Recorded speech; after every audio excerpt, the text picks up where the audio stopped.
Hey everybody, welcome to the Dreamer's Edge podcast. I am sitting with... Nicholas. I write video game reviews for thedreamersedge.com. Francois, I'm a librarian and occasional writer. And Chris, subtitler and occasional writer. Eric, I'm a teacher and sometimes writer. And I am Dimitri, a webmaster of thedreamersedge.com and movie critic. And welcome back to the return of the Dreamer's Edge podcast. And for the next 10 to 20 episodes, what we're going to do is we're going to go backwards in time. List to you some of the best and worst movies of each decade. Now, obviously, the current decade has just started, so we're not really going to talk about it. We're going to start with the Aughts, the naughty, or how do you call them? The naughties. The naughties, or the zilchies. I've also heard that. The double O's. The double O's. Ooh, I like that one. That's a good one, actually. Yep. We're going to talk about the double O's first, and then we're going to go backwards in time as far as you guys can take it. So that means we're going to need audience participation. The minute you start going like, okay, these movies are too old, we don't care. That's when we switch to old-timey radio. Exactly. Do we stop at like 1875 or like do we keep going? Until it becomes cave drawings. It's going to be like all Méliès films and like... There's a lot of silence. I really like the silence. But for this episode, we're going to talk about the best of the aughts, or the zilchies, or the double O's. We're each going to list our top 3 movies of the last decade. Why don't you get us started, Frank? Actually, I'm going to start by cheating right off the bat. My number 1 is actually 3 movies. I've listed Lord of the Rings, the trilogy. Peter Jackson basically won a bunch of technical Oscars for the first 2 of the trilogy, and ended up being very rewarded for the third one. I really see it as one movie as opposed to 3. I've been a fan of the books for many years, so it was actually quite a treat to finally see them conveyed on screen. It was always a tremendously difficult project to undertake. He was actually surprised and shocked because it was trying to bring down the script to like maybe 3 hours, or maybe let's make it 2 movies, and then I believe New Line was like, the executive said, well, okay, it's 3 books, right? Why don't you do 3 books? And he walked away like freaking out. Oh, yes, I'm finally going to get to tell the story the way it's supposed to. Ralph Bakshi ran out of money and he was doing animation, for crying out loud. It gives you an idea of the technical scope, the difficulty of rendering it, and I find that it's really a perfect marriage of supreme technical ability and a really good script and some really good performances as well. Well, I agree with everything you say in terms of the technical achievements of Lord of the Rings. Longtime listeners will know that Eric and I, when we did the overrated of the last decade, we listed the Lord of the Rings trilogy as... Gasp! Was I in for that? No, you were not. It was just I was Eric. not. Okay. There was an interesting thing about going to the movies like every year, every Christmas to go see those films. Like I kind of like that for 3 years, that you would go back like around Christmas and, okay, the next installment. Like it almost became like, I don't know how to say this, but movie TV in a sense. Like, okay, I was there in the theater. Yeah, it was a scheduled event, and I bought the extended editions as soon as they came out. And Yeah. I've recently tried to watch them again, and while I like Return of the King quite a bit, still, for whatever reason, it still left me pretty flat. It's just... Yeah, it does. like there's not enough more to the story beyond just the spectacle, is how I almost feel. And yet I remember some really good scenes. It's weird. It's just like the books. I remember a lot of really good things from the book, but I have no desire to go back and read them again. So I don't know if it's just a moment in time. It was interesting to see someone to immerse themselves so much in the product. And they came out with something amazing. And I've been a fan of Peter Jackson since Heavenly Creatures, almost like I think maybe a decade before. Like, It's just really interesting vision and what he was able to do with really young actors and like in a limited budget. So like, what's he going to do with almost an unlimited budget? And he didn't disappoint in any way. No. But it's weird. Like the stories themselves just fall flat. And I've got such a big childhood love of it because of like the calendars my dad had in the garage, like the Frank Frazetta art and everything. And it's just, and I loved that vision of the history of that Middle Earth. I think I understand what you're saying, and what Dimitri was pointing out, that there is a certain, Two Towers for me, for example, is a fairly long movie. I've actually when the movies came out, I went and bought the actual extended edition. So, But like, that one for Two Towers actually works better as an extended edition. I think Like, it does. it becomes a different film and a better one, but... It is that there are moments where it's fairly long. There are moments where you can see that Jackson really wanted to be incredibly faithful to the books, and the books do have a certain rhythm, which is perhaps not ideal for movie making. But part of the reason why I list it is that to me, the movies themselves had a lasting impact on the movie industry. Yeah. And the way they treated the material so reverently, and it was really always a project that was deemed too expensive. But then Hollywood realized that, hey, if you actually take your time and do it right, you can make the fans happy, and you can adapt like all these books that for the longest time were not touched. And now they actually bother to say, we'll do a book a movie. They've even gone to the extent of like, okay, well, we'll for the final book, we'll split it into two movies, which, you know, your mileage may vary on that point.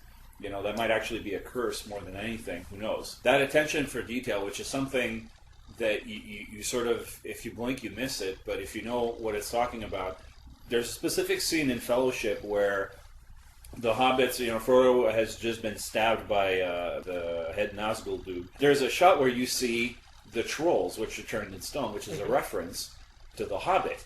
And again, this is something that's in the books.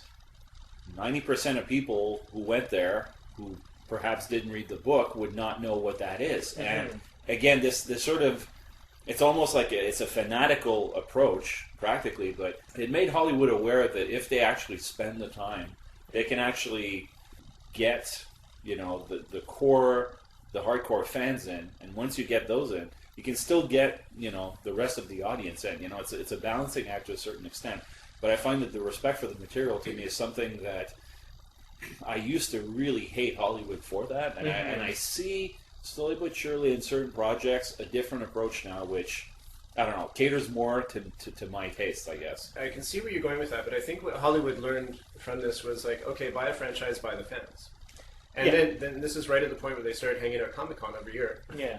And then this was going to be the new surefire way to kind of get people into the audience, but that started to kind of fail them lately, you know, with a lot of, you know, projects that were really well received by the fans, by the critics, but just more people just weren't coming in. You know? That's So the thing. If I can expand on that as well, is it's not just by the fans, but also approach the fans at a fan level.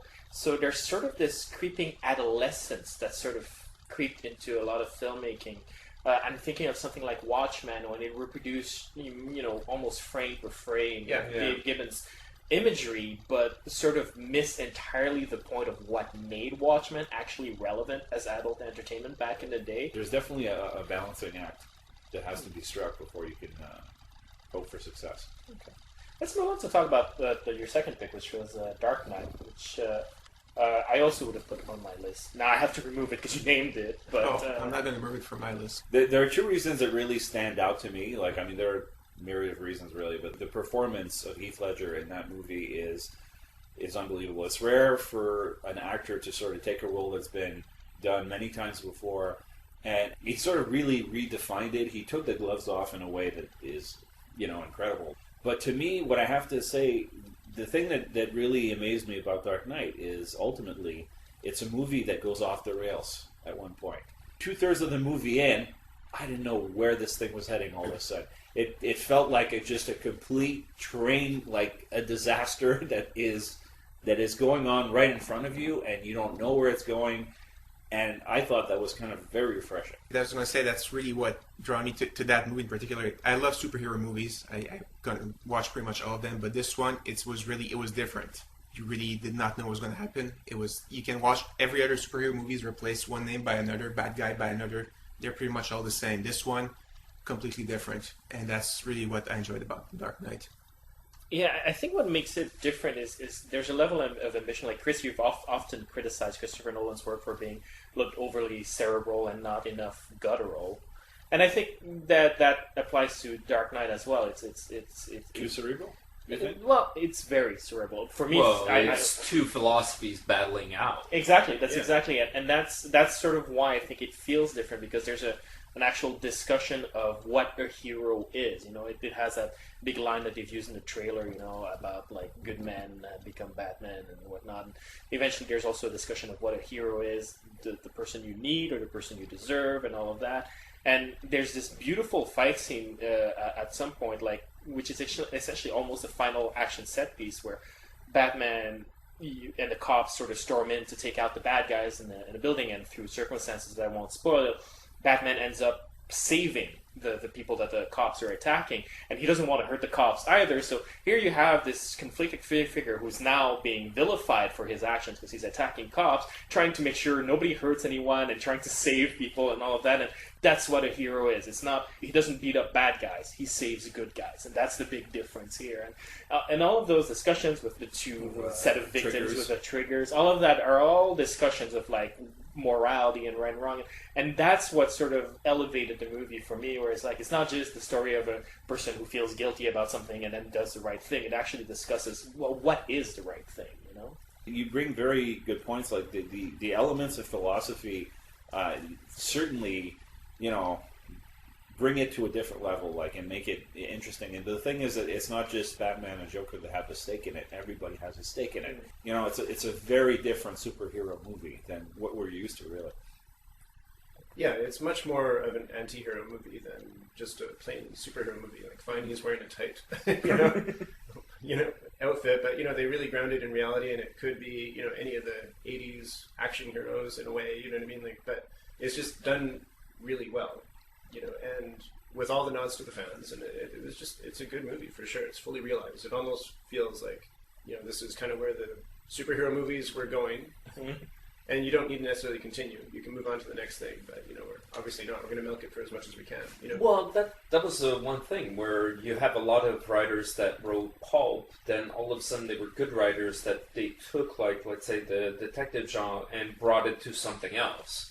And I feel that Christopher Nolan did that with Batman. All of a sudden, like, The Dark Knight, it's not just a superhero movie, like, it became, like, actually a movie. It set the bar higher, and they were asking questions. And I always love that about movies, that ask questions, and I'm go, okay, that's interesting.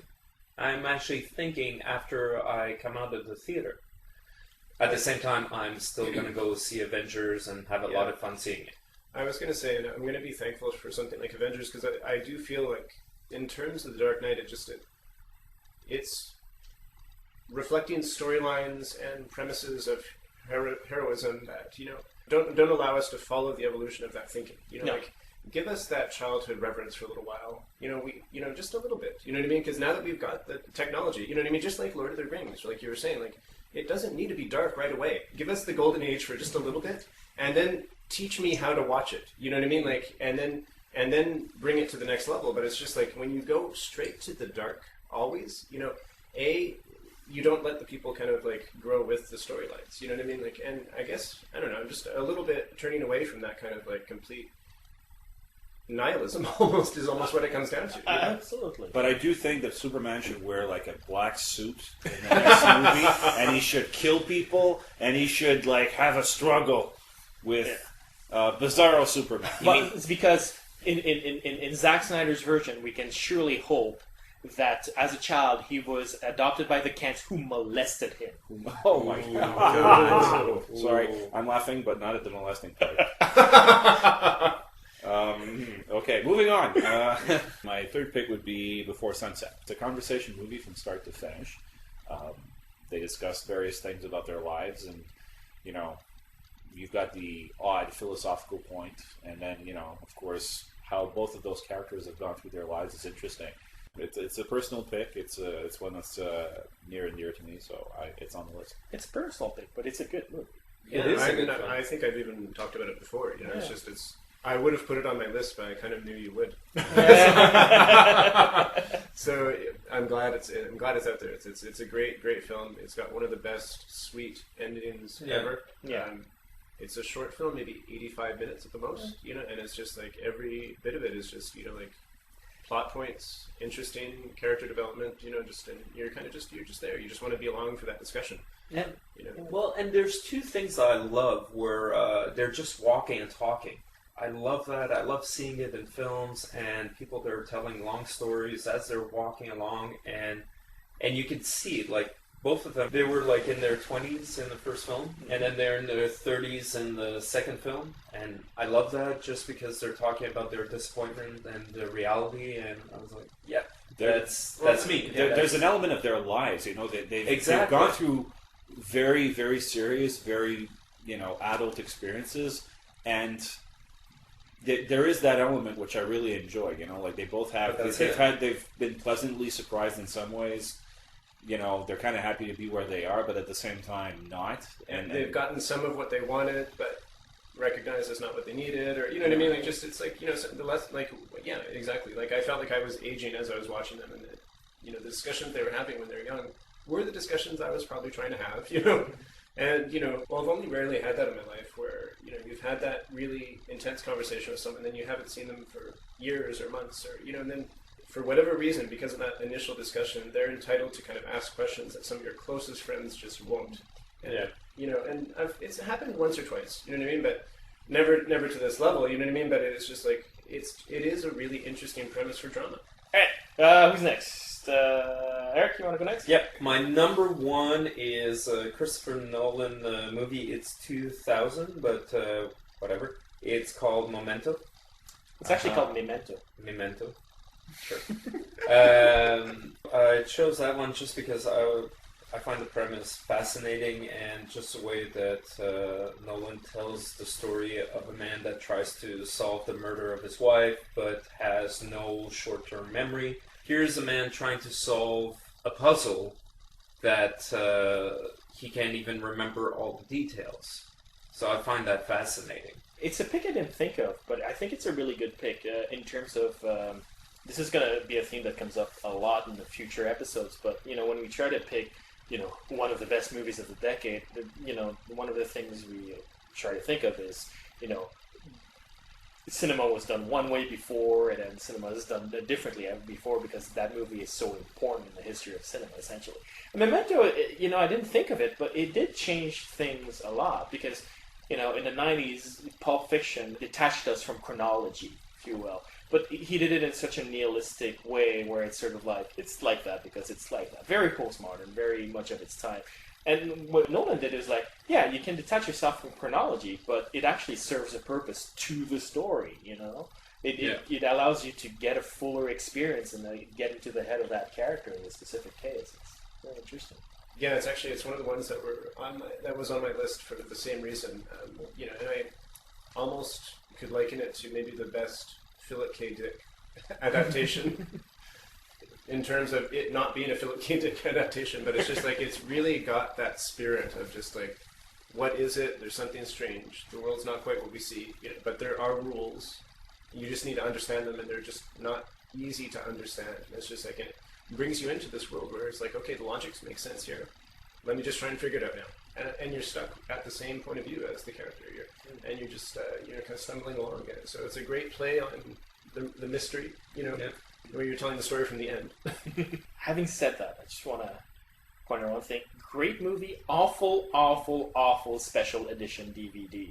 They decided to make the DVD a puzzle in of itself. Oh, yeah. That was the most annoying thing. What did they do? The menu is unlegible, and it's a labyrinth in itself. So it takes me half an hour before I can figure out how to play the bloody movie. You're kidding. Yeah, it was actually one of the first DVDs I bought for some reason. And I'm like, really? Is this what the technology does? That explains why you didn't buy a couple for years. It's like, man, I'm not going through that again. Anyway, your number 2 pick was again... In the Mood for Love. Yes. So it's a story of a man and a woman that meet, and it turns out the man's wife is having an affair with the woman's husband. And both of them, they kind of strike an odd friendship where at one point they're kind of asking the question, like, should we have an affair? And you never see, like, the two guilty party that are affairing. Both of them just talk to each other. And at one point they're in the cab and you've got this slow song that's playing, and he kind of grazes her hand with a finger, and it becomes like very erotic. was in that move, but nonetheless, like it was like this, Elvis's hips. nonetheless, like you got like you understood like there was this tension between them. But that's as far as he was going to go to really acknowledge it. Exactly, and that was so well done. I could almost say, like, if you're a neophyte and haven't watched foreign language films before, like, you're going to understand this. You know? Yeah. It makes sense, and it's beautiful, it's gorgeous, and it's got the cool, crisp look of Mad Men almost. You know, like just some of these shots and like almost the way they fetishize the clothing and the cigarettes and just like these long, slow shots, like.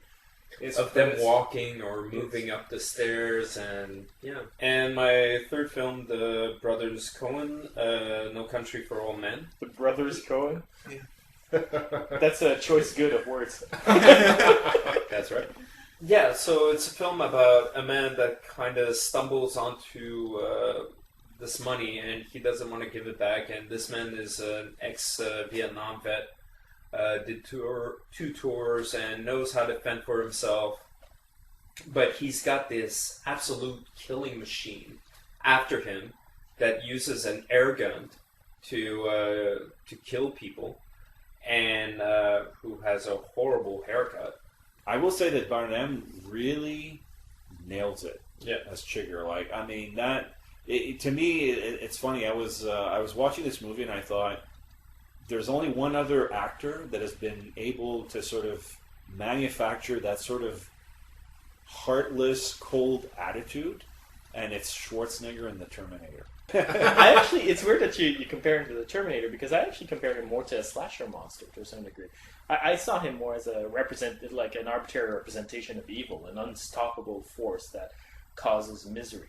Yeah, but the air gun not super effective. I like Bardem in that one a lot, but the takeaway for me was really Tommy Lee Jones, and it's just the way his voice in this one, and the way he kind of narrates events and tells stories. You really want to kind of listen to the stories, but you could hear the exhaustion, in this kind of sense of like, I'm understanding it, but I don't know how to stop it. That I can't just pick up a gun and shoot the guy because something else is going to come along. Almost like just this sense of like, what the hell is going on, and he really, really captures it, And he is a little bit a step ahead. Like, he kind of can see it coming. He can read the signs better. But it's just kind of like, what are you going to do about it? In a way, his character is more important than the Josh Brolin character, even though Josh Brolin is the one driving the action. Because he's the character who makes you understand what you're supposed to take from the movie. And you kind of get this sense also, like, he's seeing this new generation, if you will, of crime and everything else, and he feels out of his depth. Like, he understands what's happening, but he just doesn't really understand how these people come into being. Is it a new generation of crime that makes him feel overwhelmed, or is it just aware of time? He's just getting old. Well, maybe. I think it touches on the horror, the commonplace horror that we see today. It caters to a certain extent, maybe to an idealized version of the past. But it definitely, there's that element of, okay, these kinds of horrors just did not happen back in my day or back in the old days, and now they do, and I don't understand. And it's sort of like it makes them dissociated from the modern world. Okay, we can't talk about No Country for Old Men without discussing, the ending, the missing scene that everybody sort of made a big row about in the movie.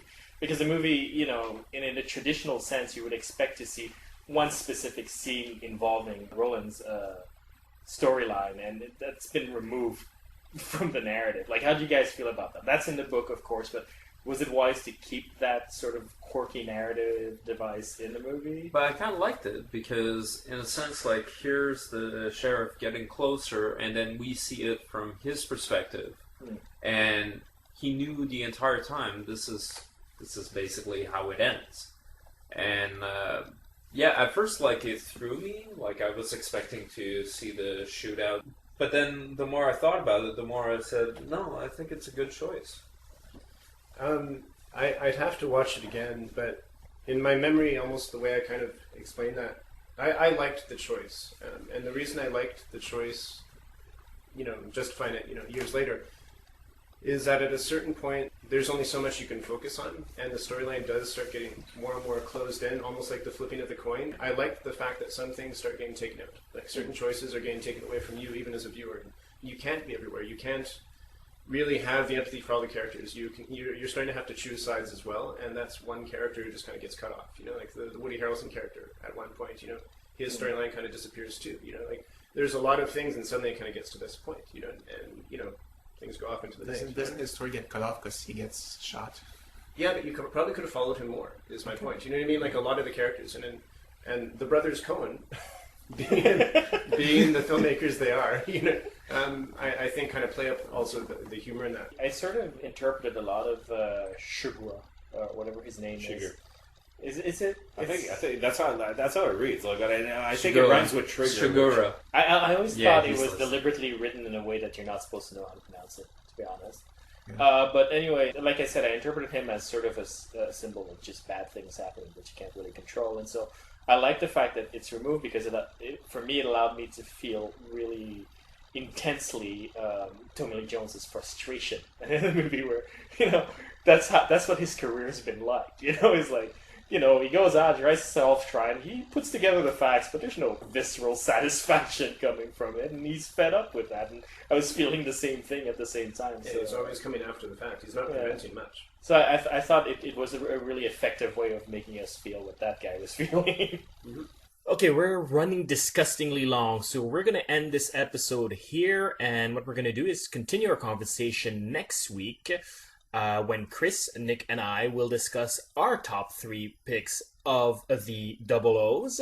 So stay tuned next time, and until then, if you have any questions, comment, you want to share with us your favorite movies of the aughts, please write us at mail@thedreamersedge.com or post a comment at thedreamersedge.com. Just click on the episode name, and if you can, please write us a review on iTunes, because we are on iTunes, and we love some feedback. While you're at it, why don't you get a hold of us on Facebook and Twitter, because we're there too. We're everywhere. Anyway, until next week, we'll talk to you.